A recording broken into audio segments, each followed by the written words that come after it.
సమ్మక్క సారలమ్మ జాతర ప్రతి రెండేళ్లకు ఒకసారి మాఘమాసంలో జరుగుతుంది. ఇది తెలంగాణలోని ములుగు జిల్లా తాడ్వాయి మండలం మేడారంలో జరిపే అతిపెద్ద గిరిజన జాతర. దీన్ని 1996లో ఉమ్మడి ఆంధ్రప్రదేశ్ రాష్ట్రం ఉత్సవంగా ప్రకటించింది. ఈ జాతరను తెలంగాణ ప్రభుత్వం 2014లో రాష్ట్ర పండుగగా గుర్తించింది. ఈ జాతర ప్రపంచంలోని అతిపెద్ద గిరిజన పండుగ. భారతదేశంలో కుంభమేళ తర్వాత అత్యధికులు హాజరయ్యే పండుగ ఇదే. వివిధ రాష్ట్రాల నుంచి 10 కోట్ల మందికి పైగా హాజరవుతారని అంచనా. ములుగు జిల్లా కేంద్రం నుండి 44 కిలోమీటర్ల దూరంలో తాడ్వాయి మండలంలో ఉన్న మారుమూల అటవీ ప్రాంతమైన మేడారంలో దట్టమైన అడవులు, కొండ కోనల మధ్య ఈ చారిత్రాకమైన జాతర జరుగుతుంది.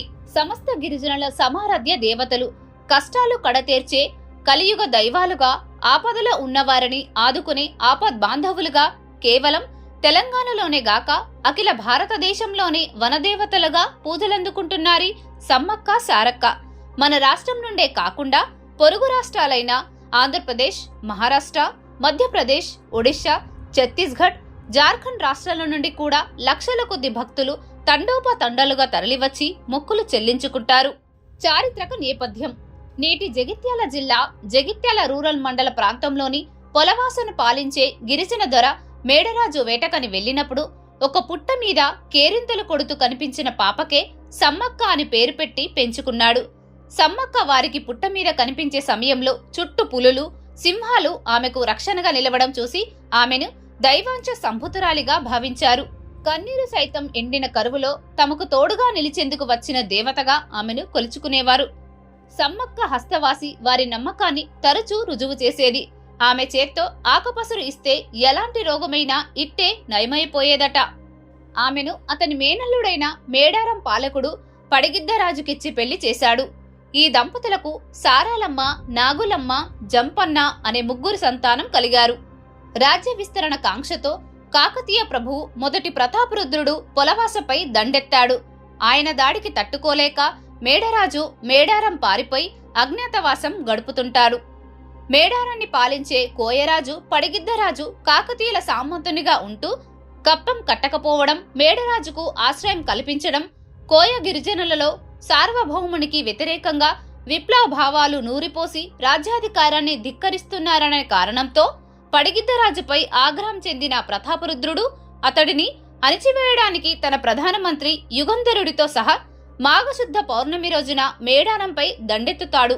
సాంప్రదాయ ఆయుధాలు ధరించి పడిగిద్దరాజు సమ్మక్క, సారక్క, నాగమ్మ, జంపన్న, గోవిందరాజులు వేర్వేరు ప్రాంతాల నుండి గెరిల్లా యుద్ధాన్ని ప్రారంభించి విరోచితంగా పోరాటం చేస్తారు. కాని సుశక్తులైన అపార కాకతీయుల సేనల ధాటికి తట్టుకోలేక మేడరాజు, పడిగిద్దరాజు, సారాలమ్మ, నాగులమ్మ, గోవిందరాజులు యుద్ధంలో మరణిస్తారు. పరాజయ వార్త విన్న జంపన్న అవమానాన్ని తట్టుకోలేక సంపెంగ వాగులో దూకి ఆత్మహత్యకు పాల్పడతాడు. అప్పటి నుండి సంపెంగ వాగు జంపన్న వాగుగా ప్రసిద్ధి చెందింది. ఇక సమ్మక్క యుద్ధభూమిలో కాకలు తీరిన కాకతీయుల సైన్యాన్ని ముప్పతిప్పలు పెడుతుంది. విరోచితంగా పోరాటం సాగించింది. గిరిజన మహిళ యుద్ధ నైపుణ్యానికి ప్రతాపరుద్రుడు ఆశ్చర్యచకితుడయ్యాడు. చివరికి శత్రువుల చేతిలో దెబ్బతిన్న సమ్మక్క రక్తపు ధారలతోనే యుద్ధభూమి నుంచి నిష్క్రమించి చిలుకగుట్టపై వెళుతూ మార్గ మధ్యలోనే అదృశ్యమైంది. సమ్మక్కను వెతుక్కుంటూ వెళ్లిన అనుచరులకు ఆమె జాడ కనిపించలేదు. కాని ఆ ప్రాంతంలో ఒక పుట్ట దగ్గర పసుపు, కుంకుమలు గల భరణి లభించింది. దాన్ని సమ్మక్కగా భావించి అప్పటి నుంచి ప్రతి రెండేళ్లకు ఒకసారి మాఘశుద్ధ పౌర్ణమి రోజున సమ్మక్క జాతరను అత్యంత భక్తి శ్రద్ధలతో జరుపుకుంటున్నారు.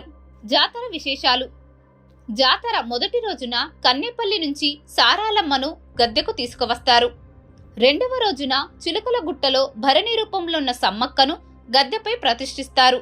దేవతలు గద్దెలపై ప్రతిష్ఠించే సమయంలో భక్తులు పూనకంతో ఊగిపోతారు. మూడవ రోజున అమ్మవార్లు ఇద్దరు గద్దెలపై కొలువు తీరుతారు. నాలుగవ రోజు సాయంత్రం అవమానం పలికి దేవతలను ఇద్దరిని తిరిగి యుద్ధ స్థానానికి తరలిస్తారు. వంశ పారంపర్యంగా వస్తున్న గిరిజనులే పూజారులు కావడం ఈ జాతర ప్రత్యేకత. తమ కోర్కెలు తీర్చమని భక్తులు అమ్మవార్లకు బంగారం, బెల్లం నైవేద్యంగా సమర్పించుకుంటారు. గిరిజన వాళ్లే కాక అనేక మతాలకు చెందిన ప్రజలు ఈ ఉత్సవంలో పాల్గొంటారు. సుమారు 1 కోటికి పైగా జనం పాల్గొనే మహా గొప్ప జాతర. ఈ జాతర ఆసియాలోనే అతిపెద్ద జాతర. సమ్మక్క వాహనం పెద్ద పులి, సారక్క వాహనం జింక.